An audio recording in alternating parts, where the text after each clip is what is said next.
Thank all of you. I had just, as a good Catholic boy, I feel like genuflecting every time I come into this beautiful church. I have good memories. Jamie knows this, Walter Thompson saying Mass here on the mornings of the St. Patrick's Day Parade. And this is one of the beautiful, iconic churches that have ever been built. Now, I don't know why the German and the Irish built churches right across the street from each other. There wasn't really a master plan for efficiency in the city. That had a little bit to do with separation instead of coming together. But the cultural center across the street, this center here, and the neighborhood that you find itself in is a really beautiful reflection of how things change and how they stay the same and how they meld together and turn into something new and have no history in themselves. And nobody represents that more than the PRC. So Patty, it's good to see you. Thank you so much for all of your work. David, thank you very much for your presidency. Ruthie, thank you. And to all the members of the PRC that have been here for a very long time. On the way in, as fate would have it, I saw Howard, a small suit, reminded me that a lot of us in this room had these stars in our eyes many, many years ago. And I can remember Camille Strong and so many other people talking about bringing down the Camp Street ramp. And I don't know that there's probably not a person in here that didn't have some thought or vision about why that ramp was put in the middle of a historic neighborhood that basically helped Coliseum Square deteriorate over time, that added to the deterioration of this neighborhood as St. Thomas went up. As way would have it, the Camp Street ramp came down, reinvestment in Coliseum Square started. I see Council Member Wilson, who's with us, who will remember this so very well. The Magazine Street started to recreate itself, rebuild itself over time from one end to the next. And now, a few 34, 40 years later, you have what I would consider to be a fantastic rebirth of one of the great historic streets in America that melds old with new.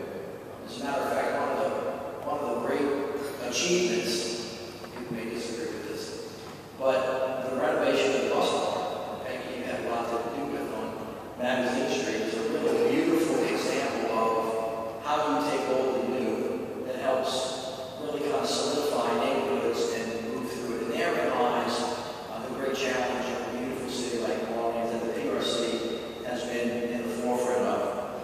You guys have helped preserve our city's past, and as a consequence, help preserve the future. And 40 years later, we now have millions of dollars that are invested in our historic neighborhoods that help make the city strong again and gives her a chance to live one more time. Walter Isaacson was here some months ago.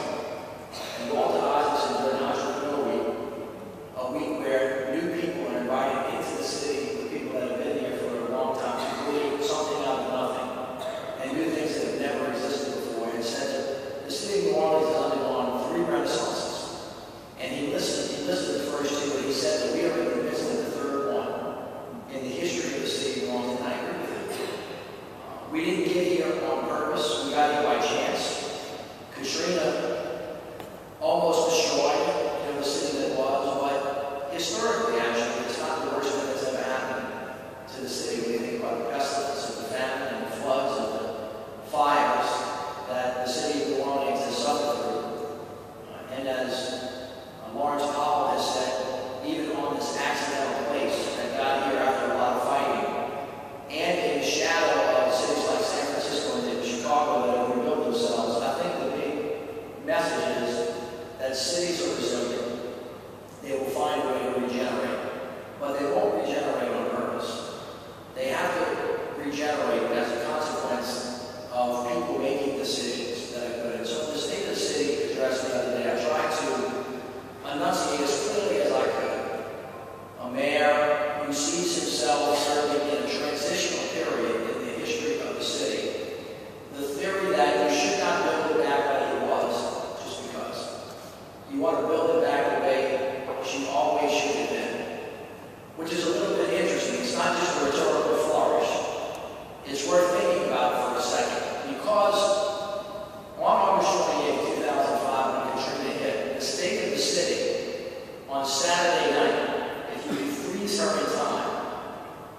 and think about her physically, and think about her spiritually, think about her politically, think about her education, think about her healthcare-wise, and think about her structurally, was not such a great place in her wholeness. There were some parts about it that were magnificent, but there were some parts that were built improperly. There were some parts that were built in the wrong place. There were some structures that weren't working very well. The education system and buildings being one of them. But I'll bring that to you because shortly after Katrina, when we were rescuing people, there was a woman who got in a boat that I was in the lower ninth ward. And there were a lot of other people in the boat, not more than could fit, and not enough to get everybody off the porch. But she was in the boat and she was wet. She had a t-shirt on, she had some old raggedy jeans on, and she had a bag. Everything she had in her life was in that bag. And it was hard to carry, but she was clutching a clock.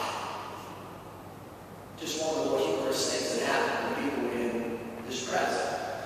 And as normally as would happen, because we like to joke about everything, even when everybody was about to be drowned and the house was destroyed, people were kind of giggling because we were kind of in trauma. And I said, why are you holding that clock?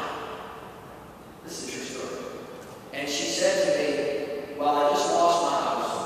I lost everything I have. And I don't know nothing, but I know what time it is. Now, I don't know if the clock had backwards, but it was stuck on its time. I remember that story because it made real to me that the first thing we do when we're in trauma is grab that thing that we know because it makes us feel secure. And we will automatically go back to the thing that was because we just want to get back to that place that we call home, whether it's good or bad. I understand that instinct. I have that instinct. I just wanted to get back to my house. Actually, the place that I miss the most, I don't know if y'all have the same experience, but I hang out on Washington Avenue, right in Britannia, at the coffee shop right there. And I know I don't act like it, but I actually miss y'all when we were gone. Because that's what I knew. It was comfortable to me. It was familiar. I wanted to get back there. And it was a source of comfort for me to just want to reach back. And that instinct is a very real thing. But I have to say, in terms of being counterintuitive, it's not always the right choice. Because there is a way, if you're thoughtful about it, and if you're measured, and if you're balanced, to actually reach into the future to grab your past and to take the opportunity that is available to you, overlaid on the responsibility that is given to you, to build a city that always could have been. And that theory applies, in my opinion, to structural change, to architectural design, to systemic change. Hence, you have the impetus not to put the school system back the way it was, to really take the opportunity now to do something that should have always been, not just exactly the way it was before. And therein lies a very serious challenge for those of us that live in a historic city, to find out what the city really should have always been. And that is fraught with all kinds of complicated discussions about race, discussions about geography, discussions about class, discussions about whether the people who built this place the first time actually got it right or actually made mistakes. It's my view, so I'll own it, that not every building that a great architect designs is a great building.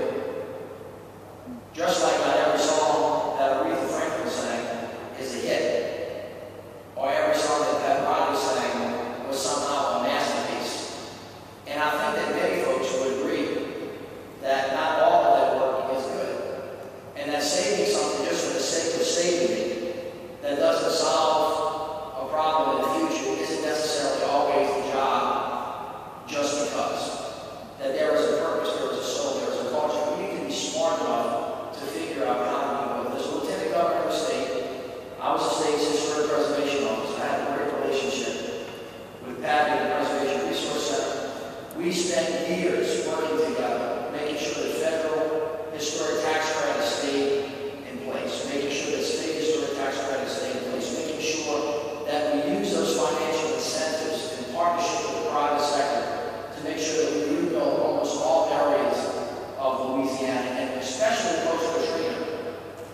One of the great successes of the work that we did, even though we got beat out by Mississippi a bunch of times because of Governor Barber's relationship with President Bush at the time, we were able to generate $22 million in federal money to rebuild 600 homes in the Upper Ninth Ward in partnership with the PRC and other folks. When I came into office as mayor of the city of New Orleans, one of the great challenges that we had then and we continue to have now, through no fault of anybody in this room, is the largest inventory of blighted property in America, maybe except for Detroit. We compete for the honor of having the worst and to have the most, which is not a great competition to be in. And as we have developed that blight strategy, one of the challenges that we have had is balancing neighborhoods' interests surrounding safety with the city's desire and the need to preserve that which was, in concert with what the new economy brings us. And in some instances, that has put us at odds with each other because some things have to be torn down. But not everything has to be torn down. And figuring out which is always a constant challenge for us. One of the things that we have worked a lot on in the last couple of years is making sure that the sources of funding are in place to rebuild historic structures that need to be rebuilt and can be rebuilt. So, for example, the $52 million soft second program that had completely gone away, we recreated, worked really hard, and recently we have distributed a substantial amount of money to over 300 families in New Orleans who are now using the guarantee of the soft second program to rebuild historic neighborhoods, Up 9, Low 9, Gentilly, really all over the city and Central City as well.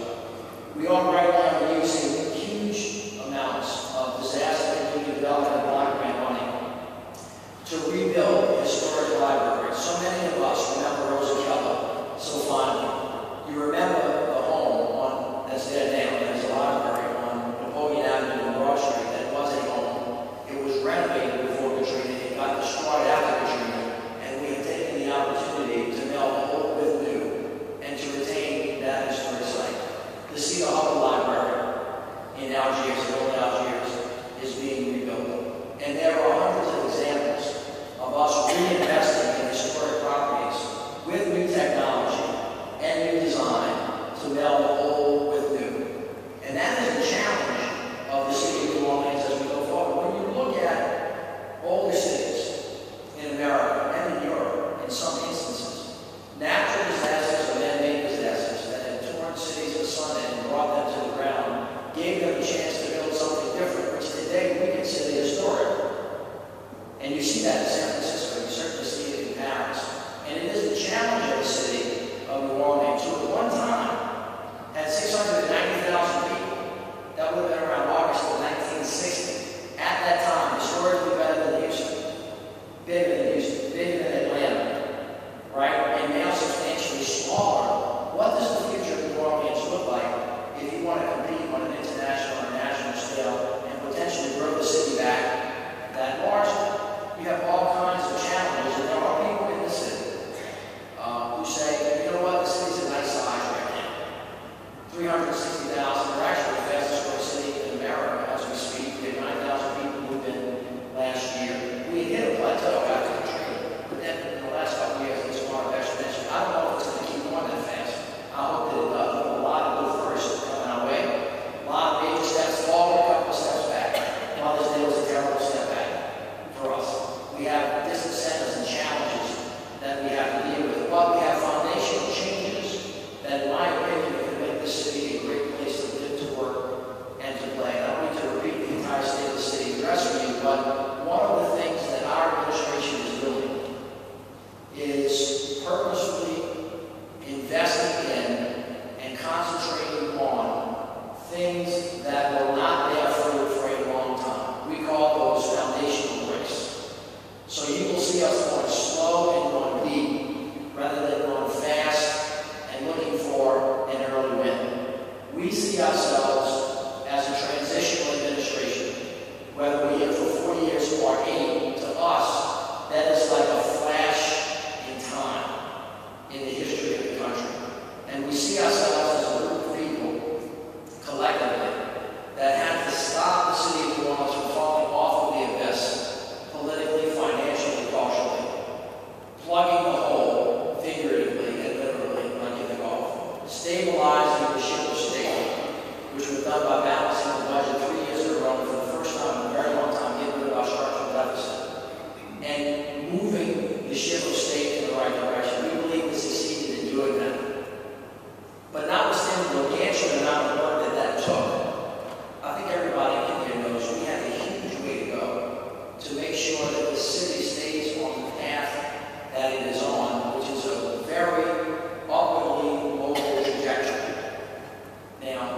Don't believe me, but believe the Wall Street Journal. Believe Forbes. Believe the Brookings Institute.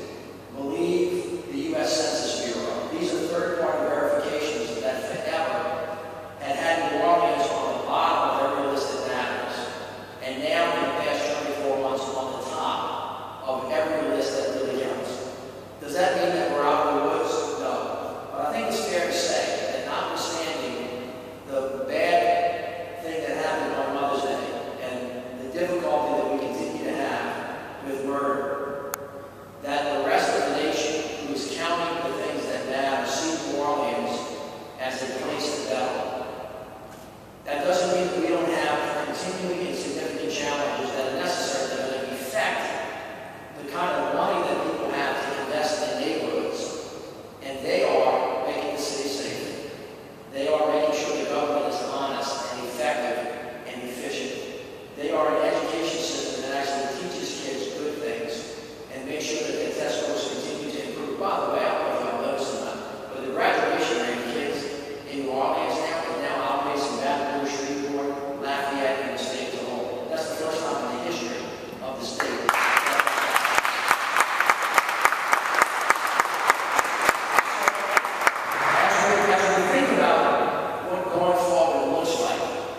Without getting into all the specifics, I would say that the challenge that we have together that would cause communion or conflict will surround major projects that may, in some instances, move preservation forward, and in some other people's minds, move preservation back. So, the most volatile fight that we've had recently has been about Cherry Hospital.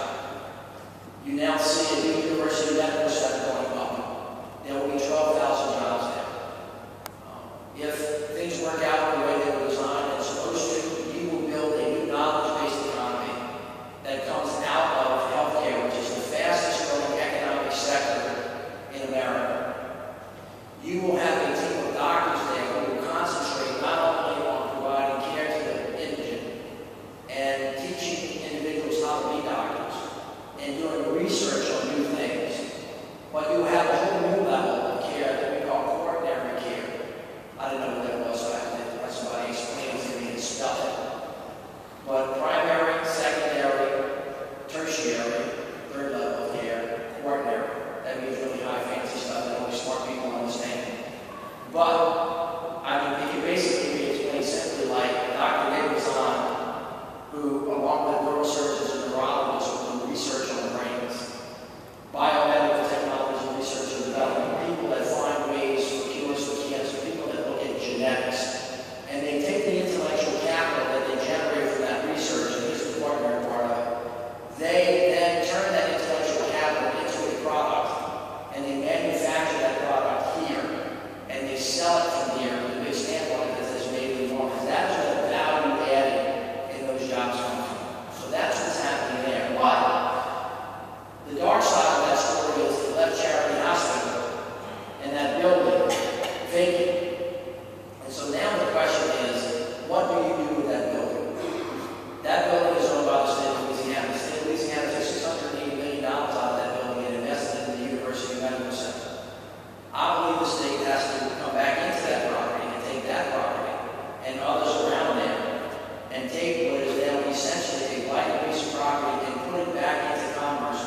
supply provider.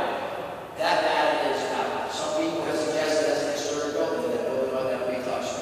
Other people said crash it to the ground and let's build something beautiful that makes sense in terms of public art. Go find somebody that designed one of the great sculptures in the world and put one of the most beautiful pieces of public art that you can put there. It's an interesting discussion to have. We ought to have it.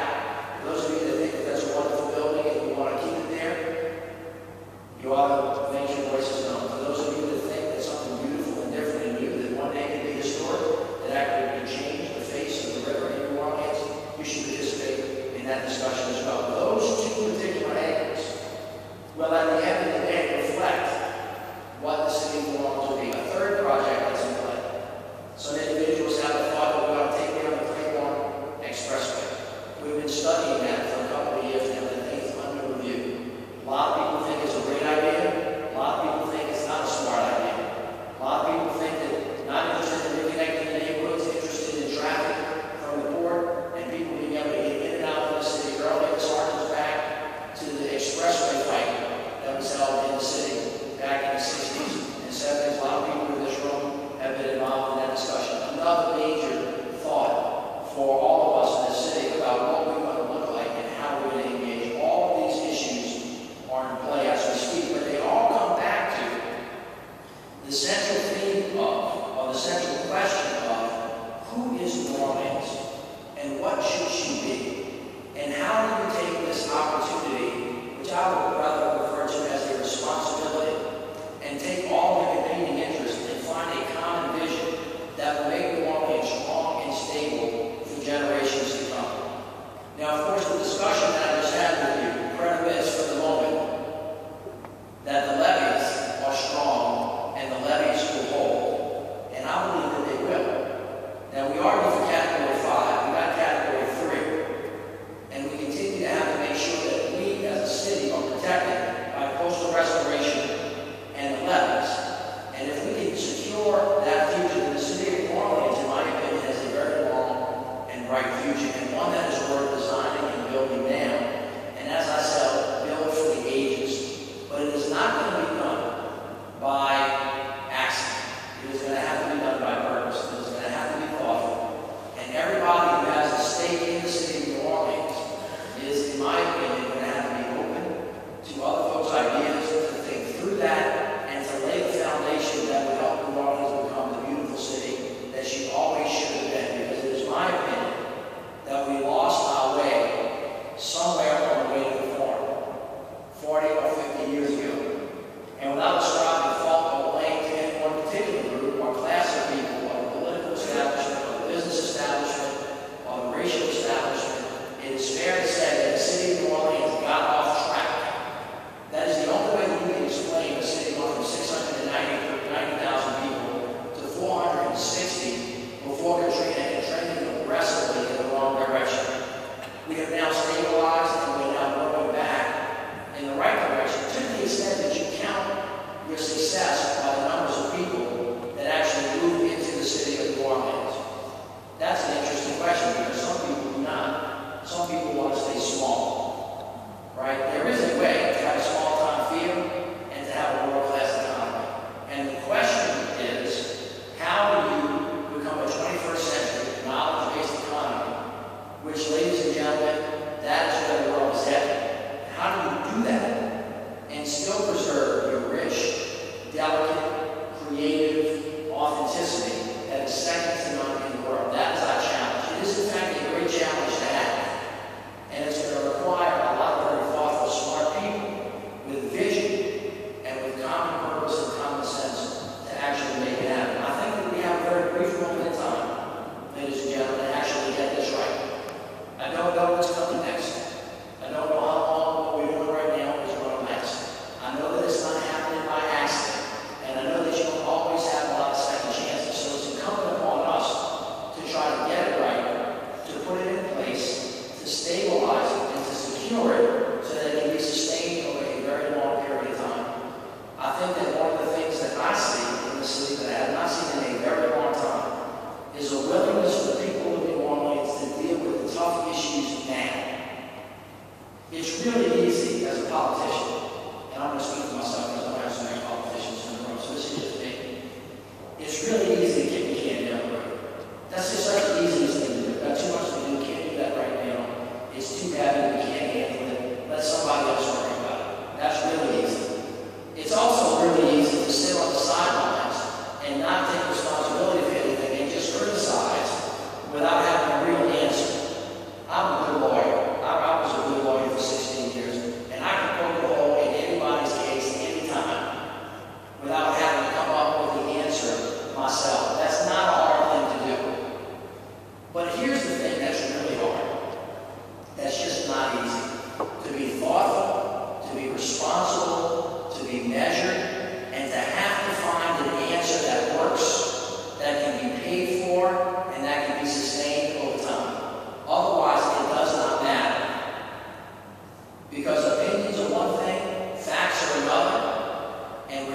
Somebody